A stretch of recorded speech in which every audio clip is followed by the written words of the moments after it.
Okey, bismillahirrahmanirrahim. Assalamualaikum warahmatullahi wabarakatuh dan selamat pagi semua. Okey, kita sambung lagi kelas kita pada hari ini. Tadi kita kelas PJ, sekarang kita kelas PK, Pendidikan Kesihatan. Okey, kalau minggu yang lepas kita ada belajar mengenai emosi, keperluan dan kehendak dan cara mengurus emosi. Jadi untuk minggu ni kita masuk topik yang baru iaitu mengenai keluarga. Hari ini kita akan belajar mengenai keistimewaan diri. Apa tu maksud keistimewaan diri? Macam mana kita nak tahu keistimewaan diri itu apa? Nanti kita akan tengok sama-sama. Okey, sebelum kita mula macam biasa kita lihat dulu apa standard kandungan dan standard pembelajaran kita untuk hari ini.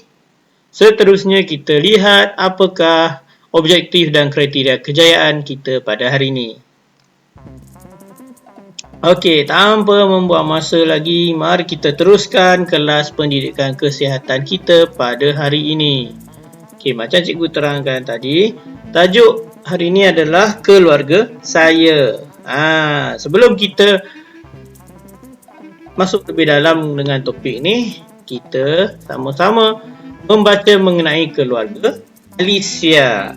Okey, semua sila buka buku teks pendidikan jasmani dan pendidikan kesihatan tahun 1 pada muka surat 77. Okey, kita baca sama-sama. Harap semuanya dah sedia dengan buku teks. Okey, ini kalau ada buku muka surat 77, ini yang ada pada muka surat 77 tu. Tajuk dia keluarga saya. Ayat pertama dia adalah ini keluarga Alicia. Okey, semua sedia? Kita akan baca sama-sama. Kita mula daripada atas, kiri kanan sampailah ke bawah. Okey? Kita tengok pada yang pertama. Ini keluarga Alicia. Adik dan datuk minat berkebun. Okey, adik dan datuk minat berkebun. Kita tengok sebelah kanan dia pula. Hobi ibu dan nenek menjahit. Menjahit yang buat baju tu. Tu kalau pakai tangan, ada yang pakai mesin macam yang nenek dia tu lah. Okey. Kita tengok bawah, seterusnya sebelah kiri. Ayah bermain gitar. Okey, sebelahnya, sebelah kanan. Alicia suka bernyanyi. Ayah dia main gitar, Alicia pun nyanyi. Kemudian kita tengok sebelah kiri balik, bawah. Maria, pembantu rumah yang pandai memasak.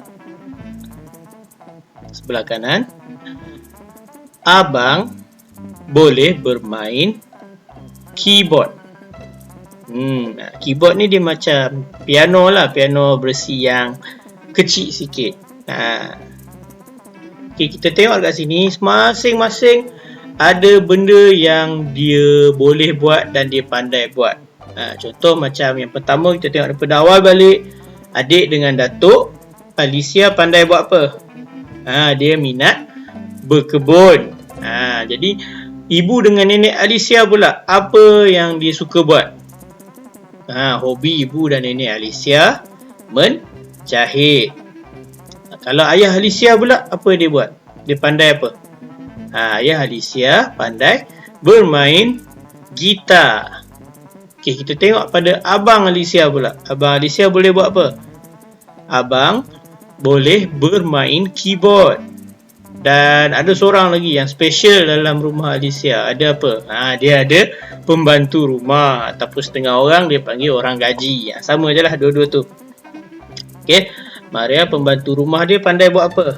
Maria pembantu rumah dia tu pandai memasak. Okey. Jadi benda-benda semua yang orang ni pandai buat, orang ni boleh buat, suka buat, kita namakan dia apa? Kita namakan dia sebagai keistimewaan diri. Apa maksud keistimewaan diri? Maksud keistimewaan diri adalah sesuatu kebolehan atau kemahiran yang luar biasa ataupun istimewa yang boleh dilakukan oleh diri kamu. Benda tu benda yang awak pandai buat. Benda tu awak dalam rumah ni awak yang buat paling okey, paling best punya yang awak buat. Benda tu lah kita namakan dia sebagai keistimewaan diri. Contoh keistimewaan diri apa? Macam gambar yang dekat bawah tu. Mungkin awak dekat rumah, awak seorang yang pembersih. Jadi awak pandai mencuci pinggan mangkuk. Tu pun boleh jadi keistimewaan juga. Ataupun di macam gambar sebelah tu, awak dekat rumah awak rajin tolong ibu awak masak. Pun jadi satu keistimewaan juga. Ataupun awak sendiri yang pandai memasak dekat rumah tu. Awak walaupun awak masih lagi kecil, tapi ada masakan yang awak pandai buat untuk usia macam awak ni, umur macam awak ni. Jadi itu pun satu keistimewaan diri juga. Okay, tengok ada penjelasan. Adakah keistimewaan diri ni hanya untuk satu kemahiran pada satu orang sahaja? Kalau kita tengok dalam contoh kita baca tadi, semua orang disebut ayah dia ada benda ni, abang dia ada pandai buat yang ni. Okey. Tapi kalau satu benda tu je kita kira keistimewaan diri je ke? Okey. Keistimewaan diri ini tidak terhad pada satu kemahiran pada seorang diri sahaja. Dia tak semestinya satu keistimewaan diri satu orang je ada. Kalau kita tengok dalam cerita tadi, adik dengan datuk Alicia, dia ada keistimewaan diri yang sama, iaitu kedua-duanya suka buat apa? Kedua-duanya, adik Alicia, datuk Alicia, dia minat berkebun. Dan satu lagi contoh, ibu Alicia dengan nenek Alicia pun kongsi keistimewaan diri yang sama, iaitu mereka pandai menjahit. Kalau nak tengok contoh luar daripada buku teks, kita ambil contoh macam penjelasan cikgu tulis ni. Contohnya seperti sebuah pasukan bola sepak. Dalam satu pasukan bola sepak kan ada ramai orang, 11 orang. Jadi 11 orang mesti semua pandai main bola kan? Tak adalah seorang dalam 11 orang seorang je pandai main bola. Kalau macam tu, baik dia seorang je masuk main bola sepak tu, orang lain tak payah. Betul tak? Jadi sama macam pasukan bola sepak, kesemua mereka pandai main bola sepak. Cuma masing-masing ada kelebihan mereka. Dalam pandai main bola sepak tu, masing-masing ada kelebihan dia yang lebih sikit daripada orang lain. Contoh macam penjaga gol. Kalau kita tengok pasukan bola kan, dia boleh main bola, tapi dia lebih dia daripada orang apa? Dia pandai jaga gol. Ada setengah pemain bola dia tak pandai jaga gol, tapi dia pandai nak mengawal situasi. Jadi dia diletakkan dalam posisi defend. Kalau kita tengok contoh macam dalam buku teks tadi, macam buku teks muka surat ni tadi kan, kita tengok apa? Hobi ibu dan nenek menjahit. Keistimewaan diri mereka sama. Dia orang pandai jahit. Tapi kalau kita tengok dekat gambar, nenek Alicia pandai jahit guna mesin jahit, betul. Kalau ibu Alicia, dia pandai jahit guna tangan. Kemahiran tu, keistimewaannya tu sama menjahit, tapi kelebihan dia apa? Nenek dia kelebihan dia pandai guna mesin jahit. Ibu dia pandai jahit guna tangan. Okey. Keistimewaan diri adalah satu kelebihan yang paling menyerlah ada pada dirinya. Keistimewaan diri awak ni satu kemahiran, satu kelebihan, satu kurniaan yang Allah bagi dekat awak. Dia yang paling menyerlah dalam diri awak. Itu kita namakan dia sebagai keistimewaan diri. Contoh dalam rumah awak, siapa yang paling pandai masak? Ada yang kata mak, ada yang kata ayah, ada yang kata kakak dia pun pandai masak. Jadi itu adalah kelebihan diri yang paling menyerlah lah. Awak nampak pasal macam mana awak boleh nampak dia menyerlah ni? Mesti sebab awak selalu nampak dia masak kan. Kalau dia tak selalu masak, macam mana awak tahu dia pandai masak, betul tak? Jadi kelebihan tu dia akan menyelah ada pada diri seseorang. Awak boleh nampak kalau dia ada keistimewaan yang macam tu. Okey. Tapi tak apa, sebab ada setengah orang ni dia tak tahu apa kelebihan ataupun keistimewaan diri sendiri dia. Ada cara untuk awak kenali keistimewaan diri. Okey. Cara dia ada dua je, simple je. Okay, cara yang pertama, muhasabah diri sendiri. Apa tu muhasabah diri sendiri? Awak duduk, awak ingat balik, awak fikir balik, apa benda yang awak pandai buat, apa benda yang awak terror buat, apa benda yang awak reti buat. Bila awak dah fikir-fikir banyak, awak dah dapat apa benda-benda tu, awak senaraikan. Ambil kertas ke, ambil handphone, awak tulis kat handphone pun boleh. Awak senaraikan perkara yang awak mahir untuk buat, awak pandai buat. Kemudian daripada semua benda-benda tu, mana satu dalam benda-benda yang awak sebut tu benda yang paling awak terror buat? Itu adalah keistimewaan diri awak. Awak potong-potong lah mana yang dah, contoh awak dah senaraikan kat rumah, awak pandai buat 10 benda. Sampah, buang sampah, cuci tingkap, kemas rumah lah, tolong mak cuci pinggan lah, semua benda tu. Benda apa dalam banyak-banyak tu benda yang paling awak terror buat, paling awak pandai buat. Itulah keistimewaan diri awak. Okey, tak pun awak buat macam contoh nombor 2. Tanya pendapat orang sekeliling. Tanya kawan-kawan, tanya ahli keluarga awak, tanya orang yang terdekat dengan awak, yang kenal rapat dengan awak. Sebab orang yang kenal rapat dengan awak ataupun orang yang duduk serumah dengan awak ni, dia nampak awak punya perbuatan, dia kenal awak punya kemahiran, dia nampaklah awak buat kerja semua tu kan. Jadi kalau awak, kadang awak tak perasan benda tu awak pandai buat, awak ingatkan benda tu biasa-biasa je, tapi pada orang lain, oh budak ni pandai buat benda macam ni, aku pun tak reti nak buat tapi dia reti buat. Jadi kita tak perasan benda tu kadang-kadang, tapi orang lain perasan. Jadi tanya pendapat orang sekeliling pun boleh bantu kita kenali keistimewaan diri kita sendiri. Itu adalah cara-cara dia. Okey, jadi untuk tugasan hari ini, untuk pendidikan kesihatan hari ini tak ada menggunakan Google Form. Kalau PJ tadi ada Google Form dia, tapi untuk pendidikan kesihatan hari ini kita tak ada Google Form. Kita buat tugasan dia macam ni. Nanti cikgu akan ada hantar satu gambar, dan juga gambar tu awak kena salin macam dalam gambar tu lah. Okey, gambar tu bentuk dia macam mana? Bentuk dia macam ni. Tugasan hari ini, arahan dia apa? Senaraikan keistimewaan diri ahli keluarga dan penjaga kamu. Awak kena senaraikan apa keistimewaan diri yang ada pada awak, ahli keluarga awak, dan kalau awak duduk bersama-sama dengan penjaga, keistimewaan diri penjaga awak. Penjaga ni apa? Penjaga ni contohnya macam kalau awak tak ada mak ayah dekat rumah yang boleh jaga awak, selalu siapa yang jaga awak? Yang orang tua lah, bukannya kakak awak ke abang awak. Contoh macam mungkin awak tinggal serumah dengan datuk nenek awak, mungkin awak tinggal serumah dengan pakcik makcik awak, ataupun awak penjaga rumah awak adalah penjaga yang ada dekat rumah awak adalah pembantu rumah. Tu contoh penjaga lah, dia tolong jaga awak kalau mak ayah awak tak ada.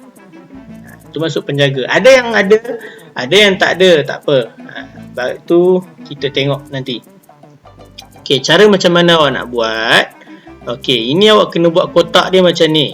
Kotak dia awak buat 2. Ahli keluarga dengan keistimewaan diri. Okey, ni 2 macam cikgu tengah hitamkan ni. Okey, dalam kotak ahli keluarga, awak tuliskan ahli keluarga apa yang ada dalam rumah awak. Contohnya macam ni, ibu, bapa.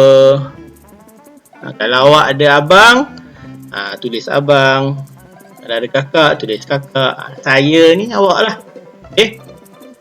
Kalau awak ada banyak abang ataupun ada banyak kakak, tulis untuk seorang saja. Tanya seorang je abang awak. Kalau kakak awak ada banyak pun, tanya seorang je kakak awak. Nak paling senang, awak tanya pada abang ataupun kakak awak yang paling tua yang ada dekat rumah. Kalau tak ada yang paling tua, contohlah abang ataupun kakak awak yang paling tua dah kerja, ataupun dia pergi sambung belajar dekat universiti ke mana-mana, dia tak ada di rumah, tak apa, awak gunakan abang apa yang paling tua ada di rumah. Sama juga dengan kakak yang paling tua dan ada di rumah. Okey, saya awak punya kelebihan keistimewaan diri apa? Adik tak ada pun kat sini kalau saya ada adik. Okey, kalau awak ada adik tapi saya tak tulis kat sini, tak apa. Sebab adik selalunya dia kecil lagi daripada awak. Dan dia punya kemahiran ataupun keistimewaan diri dia pun kadang tak tahu lagi kan. Jadi tak apalah, untuk bagi selaras, adik tak payah. Okey.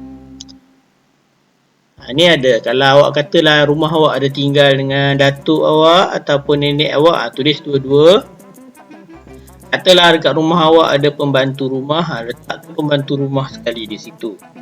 Okey, kalau saya tak tinggal dengan datuk, dengan kat rumah saya tak ada datuk, tak ada nenek, tak ada pembantu rumah, tak payahlah awak buat datuk, nenek, pembantu rumah ni. Kalaulah awak seorang je, awak anak sulung, awak tak ada abang, tak ada kakak, tak ada adik, awak seorang saja. Jadi tak payahlah buat abang dengan kakak ni, awak buat ibu, bapa dengan saya saja, 3 orang. Okay. Kalaulah saya ni, saya ada abang, saya tak ada kakak, saya lah adik. Awak adik, tak payahlah kira dekat pangkat adik tu, awak guna saya lah. Okey. Kakak, sebab awak tak ada kakak, tak payah tulis kakak. Tulis awak ada abang kan, tulis yang abang dengan saya sahaja. Okey. Ni dah jadi awak punya tugasan. Kena tengok betul-betul, tanya ibu awak, tanya ayah awak, tanya abang, tanya kakak, kalau ada datuk dengan nenek, ada pembantu rumah ke, tanya dia orang apa keistimewaan diri dia orang, apa yang dia pandai buat, awak tuliskan dekat tepi ni. Kalau ibu, kotak tepi ibu dia awak tulis. Kalau bapa, kotak tepi bapa ni awak tulis. Okey.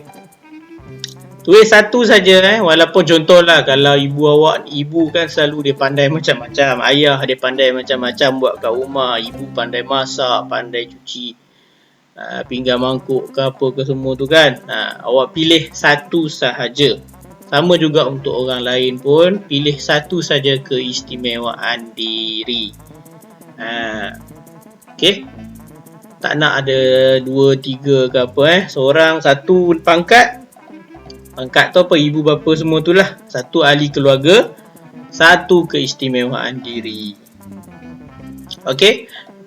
Itu sahaja. Kalau nak tengok contoh, macam contoh yang ni lah yang cikgu buat dekat video ni. Ni contoh dia. Kalau awak tak faham, boleh rujuk balik dekat sini. Okey. Itu saja untuk kelas pendidikan khas kita pada hari ini. Terima kasih. Harap awak dapat belajar banyak daripada kelas hari ini. Jumpa lagi dalam kelas pendidikan kesihatan yang akan datang. Okey, bye. Assalamualaikum.